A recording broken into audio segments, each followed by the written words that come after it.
Time to talk Buffs with CU voice Mark Johnson on the Jim Davis Show on the Team. He's the voice of the Colorado Buffaloes, Mark Johnson, with us. Top of the morning to you, Mark. How you doing, sir? Jim, good morning. Nice win last week for Colorado. Getting ready to head off to Lincoln tomorrow morning. Oh, that's right. Up to Lincoln, Nebraska. Now let's go back to the North Dakota State game. So with the rest of the Johnson tribe, the rest of your relatives, how did that taste? You're serving them up a little lost last Thursday night. How's that tasting to them today? You know, it's interesting because things got awful quiet from text messages coming in from Fargo, North Dakota after that. So, and I'm not the type to rub anybody's nose in it, so all of a sudden communication just got very quiet as of Thursday night or Friday morning. That's the Mark Johnson I know. High road, classy, not going to bring up the fact they were talking a lot of smack. Colorado gets it done, 31-26. And some takeaways. I thought the new revamped offensive line, overall, I thought was better. I thought it looked good. Got to run the ball better, though. That continues to be a problem from last year. And I think containing Cam Miller, that turned into a problem at times for the defense. But I thought overall against a team that has the pedigree that North Dakota State does, and the history of upsetting Power 4 schools, I thought the Buffs, they got the job done. Shedeur was brilliant. Likewise for Jimmy Horn Jr. and also, of course, Travis Hunter, that last touchdown catch. How did he catch that ball, Mark? I'm still trying to figure out how he made that play. But overall, I think a really good win for the Buffs in Week 1. Well, I think so. And, one thing that people have a tendency of doing after that first game is they begin to compare, right? And they look around the country and they go, well, that team dominated a lower-level team, and that team dominated. Look what Nebraska did against UTEP, and on and on and on. And you don't take into consideration the opponent. I still think, as I said to you last week, that North Dakota State is a very good national championship caliber team at FCS. I thought they were exceptionally well coached. Gary, at one point during commercial break, I don't know, we were probably late in the first half or so, he looks at me and says, man, this team is so well coached. He goes, it's unbelievable. Because, the Buffs threw the bear defense at them a couple of times, and that NDSU offensive line didn't even flinch. They picked it up every time. They fully understood what was coming and knew how to do it. So you've got to understand that. So I evaluate Colorado this way. I wanted to see improvement up front on both sides of the ball. Did we see that? Yes. Was it to the extent that maybe some people are hoping that they would have gone out and rushed for 200 yards and the quarterback, Shedeur Sanders, would have been totally untouched? Well, no, it wasn't that. But it was better. We saw improvement up there. The defensive front, did North Dakota State run wild? No, they ran for, 157-ish yards, somewhere in that range. And I thought we saw a better defensive front. I think what we saw defensively from Colorado, I thought Robert Livingston was better in the second half than the first half. That's the first time he's ever called a game, right? And so against a very good opponent, there were some mistakes, there were some holes in the first half. Second half, they really cleaned things up. And so I saw steady improvement the entire game, which means to me then, I want to see more. I'm going to buy stock. I want to see what now they do when they step up and play a big boy football game this weekend in Lincoln, Nebraska. So overall, I watched and I thought this is a improved football team. That's what I wanted to see. And you're right. Number 2, number 12, and number 5 are unbelievably impressive players, and we knew that. And 12, like I like to say, I'm not sure what planet he's from. I just know it's not this one. Yeah, well, Mork from Ork once upon a time lived in Boulder, right? Is Travis Hunter maybe from Ork? I don't know. He could very well be. Nanu. I mean, he just, he can make any play he wants to because I think he's an alien. I think he's from another world, the way he made that play. So, I don't, maybe, like I said, maybe he's channeling Mork from Ork. But, yeah, and I'm also making a very old reference, by the way. There are listeners going, what the heck's Mork from Ork? But, as long as he doesn't show up in a Broncos cheerleading outfit at Mile High Stadium, then we really know he is. I think, then we know exactly who Travis Hunter is. Mark Johnson voiced the Buffaloes with us. Like I said, Shedeur had just a remarkable game. I thought he went out and just, picked up where he left off from last season. What we saw from him, throwing the football, the accuracy, 445, 4 touchdowns. The pick wasn't necessarily entirely on him on that one, but I thought overall Shedeur Sanders looked really good in his first game of the 2024 campaign. Yeah, there's no doubt. I mean, you're right. He picked up exactly where he left off. He he is what was a great line from years ago. He is what we thought he was, right? The Denny Green line, because he was impressive. He's got total command of everything. He understands everything he is. There's been talk about the late throw that he made, was it to Wester, I guess, when he was trying to get him some yards. And not managing the game down the stretch, and so there is that. But he understands that. He's been talked to about it. They've gone over that. But he is a first-round NFL draft pick quarterback. There's a reason. He makes all the throws. He sees it. He makes the read. He slides in the pocket. He buys time, and so he is a joy to watch. I said late in a ball game the other day, I said, folks, you better be enjoying watching Shedeur Sanders and Travis Hunter play, because we're not going to see this again, and they're going to be in the NFL next year. And so enjoy it, because he is putting himself down and making himself, and putting himself in that conversation about being the greatest quarterback in Colorado history. Mark Johnson, voice of Buffalo, is with us. Now it's Nebraska. Colorado's on a 3-game winning streak, which ties the longest streak ever the Buffs have had against Nebraska. And I watched some of the Nebraska game, and I'm sure you probably caught a little bit of it as well. Oh, yeah. Dylan Raiola, who's bounced around Ohio State, Georgia. Of course, his dad played in the NFL on the line for the Lions back in the day. I thought he looked really good. First game, 238, couple of touchdowns. I thought they ran the ball really, really well. Emmett Johnson had a good game. Dante Dowdle, I believe was at Oregon previously, looked pretty good. I mean, but I do feel like North Dakota State could go out and probably take care of UTEP.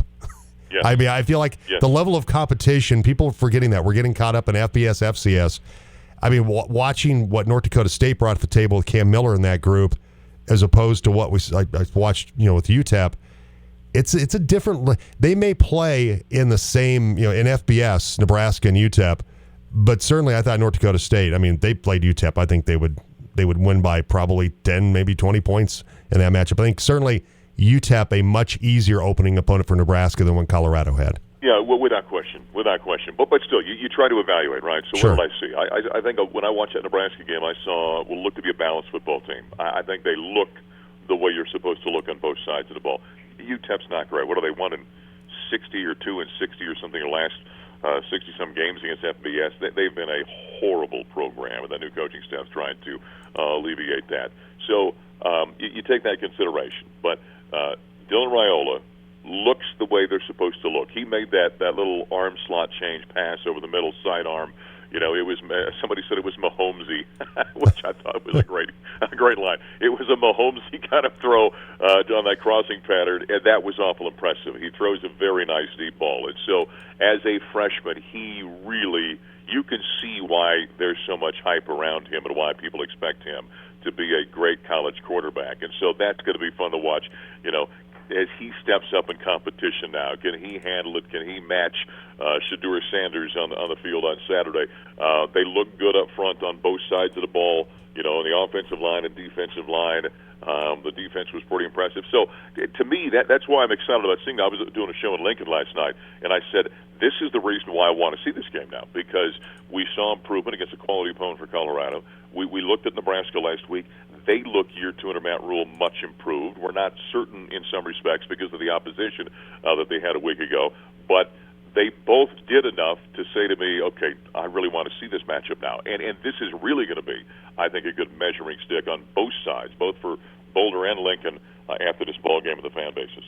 And this is a team in Nebraska last year that they had a top 15 defense.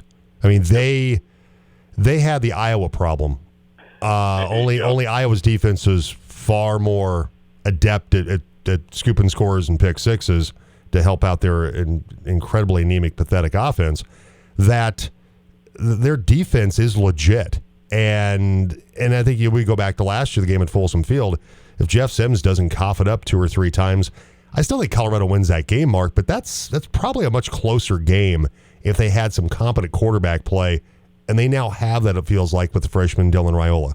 Yeah, there's no doubt that game a year ago is pretty simple to explain. It was the turnover issue, and so that's why I had some fans that dropped me a message the other day and were like, "Oh, we dominated." Be careful about that. Yeah, that might have been a toss-up game last year, if not for the turnovers that Nebraska had, and we know the way that works. The more you turn it over, the much greater your chances of losing a ball game are, obviously, and that's what happened in Nebraska last year. So I always, I try to be objective about these things and put a little caveat on that game in terms of the domination that we think we saw a year ago. But so for all the reasons we're talking about that's why I think this is really an interesting game. Saturday at 5:30 Mountain Time is because of you've got two programs. Do they do it differently? Yeah, they do it differently. Matt Rule would be considered more of a traditionalist, I guess, from a coaching standpoint. Deion Sanders obviously does things very unique the way he's building this program. They're both in year two, and so the expectations have risen on both sides of the football, and so. This is gonna be a fun one, man. I always like going there anyway. Gary and I were wrapping up the game on Thursday. We did a little television stand up, and I said to Gary, "You like going to Lincoln?" He goes, "Oh, it's the best, man. You go there, and the fans are crazy, and it's packed, and the atmosphere is wild." And he said, "There's nothing better than going into Lincoln and winning a football game." And so, for all those reasons, I'm really excited about this one, and it's the last one on the foreseeable future that we're going to play against the Huskers. Yeah, I know that Nebraska's AD, Troy Dannon, who's the father of a CU grad, by the way. Just want to drop that in there. But he would like to continue, but with just what the 3 non-conference games, they're in a difficult spot. Nebraska, I mean, both parties I think would like it to continue, but I think it's going to be tough for that to be the case the way things are looking right now. Yeah, it's hard because, and he made the comment, and I know that CU's in the same boat. He said we're always wanting to have 7 home games. The money is so enormous for them; they get over 100,000 people for ball games, and so I think. Let's see. I remember seeing that the piece that Keeler did in the Denver Post. They had one open date that might work in like 2029. Otherwise, we're looking into the 30s. And the Jim, then we start getting, it's the old George Bird lines. I don't buy green bananas. When we start talking about games in the mid 2030s, I'm not sure how many of us are still going to be around to do those kind of games, right? Sure. And so you're getting a ways down the road at this point in time, and it's just the way college football works in terms of the scheduling. You do it. It's not like basketball where you do it year by year. You do this, and you've got games 15, 20 years down the road that you start scheduling. Yeah, it creates a huge challenge for this. This incredible rivalry to continue, and we better savor it coming up Saturday because it's the thing a long time.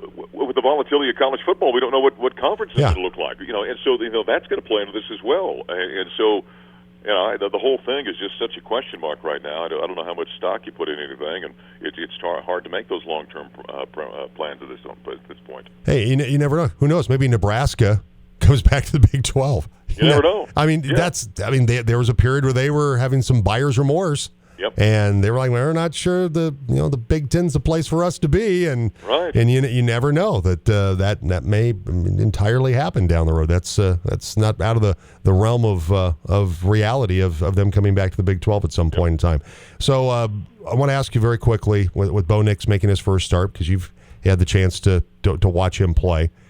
Just give me your thoughts of Bo Nix making his first NFL start on Sunday for the Broncos. Well, I like Bo Nix, and I think he's a quality quarterback. Now, it seems to be, and this is the way it works with hyperbole and what we do in sports. And all of a sudden, we've elevated him to we're going to put him in the same category with John Elway and Peyton Manning, and I think that's obviously a bit premature.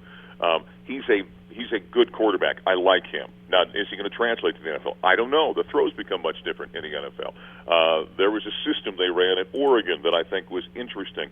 Something like 70% of his throws were within 5 yards of the line of scrimmage. That's not going to work in the National Football League.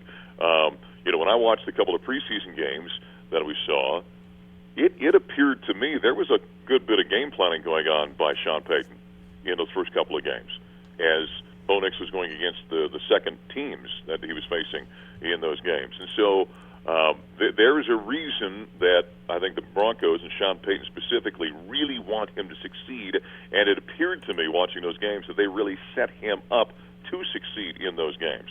I'm not being critical. I'm just saying that it seems to me there was a little bit different, shall we say, deck of cards or hand, maybe poker hand that was given him in those preseason games. And so now we're going to start seeing things for real where the opposition is really going to game plan, and it's just not go out there and run things vanilla. And so I'm still in kind of in a wait-and-see pattern. I loved what I saw from him in college. I thought he was a very good quarterback for the Oregon Ducks and really made some nice plays. But now we're going to start to see It's no longer the dress rehearsal. This is the real deal now at this point this weekend. And so I'm still in a bit of a waiting pattern to see. I'm not as jacked up as kind of the fan base is and everyone else. Seems like many of the media are at this point in time about him, kind of anointing him already a high-level starting quarterback in the National Football League. You've got to prove that to me, and I want to see it over the course of weeks, and we'll get our first view of it here this weekend. Sure, you're not from Missouri, the Show Me State. There you go. Yeah, I've always said I got a little Missourian in me. Yeah, you got to show me. You got to prove something to me. Absolutely. Yeah. So, I would assume with what you're still dealing with after the surgery and everything, the folks in Lincoln are going to treat you right. They're going to have the red carpet, going to have the cart, maybe like a Persian king or something like that, a throne with pillows on it and the cart, and they're going to be able to haul you up to the press box. Well, first off, I told them I don't walk on red carpets, only black or gold carpets. Oh, that's true. Silly me. Yes, black and gold carpet, of course, naturally. Particularly in this game, yes. No doubt about that. I will tell you this, the folks at Lincoln were notified about my situation, and so they made sure that I had a parking pass that is right next to the stadium, and so they told us they gave us about as good a parking pass as we could have, so I'm not walking a long ways that I'm dealing with, which reminds me, by the way, I got to drop the folks up at Fort Collins a line about that for next week as well. But they're taking care of me. That's the thing about it. There's always this hatred that goes back and forth between fans. And Gary and I were talking about it. The thing about going to Lincoln is, and we try to do the same thing when they come back this direction, there's always great professionalism and great care, and they take care of us when we go back and forth. I talked to Greg Sharp, their play-by-play guy, who, by the way, we're praying for. He's dealing with some cancer issues right now, and he's back at the booth for them. And so we always take care of each other. There's great respect in that regard. Then the game gets underway, of course, and we all become the Hatfields and McCoys for a few hours. But we let the fans kind of hate on each other. The folks behind the scenes always really do a good job of respecting each other and taking care of each other. Absolutely. Always professional. That's always been my experience, no matter where I go. And we have, Mesa has rivals, and sure. but the people behind the scenes always handle with a lot of class. There you go. Hey, Mark, I appreciate it. Thank you so much. We'll have the game on 1100 KNZZ, 92.7 FM. Mark, along with Coach Gary Barnett, kickoff 5:30 from Lincoln, Saturday, over on KNZZ. Appreciate it, Mark. All right, Jim. Talk to you next week. All right, take care. All right, Mark Johnson, voice of the Buffaloes. Always good catching up with Mark. Yeah, silly me. It's got to be a black and gold carpet. Can't be a red carpet. Now I wonder who's the quarterback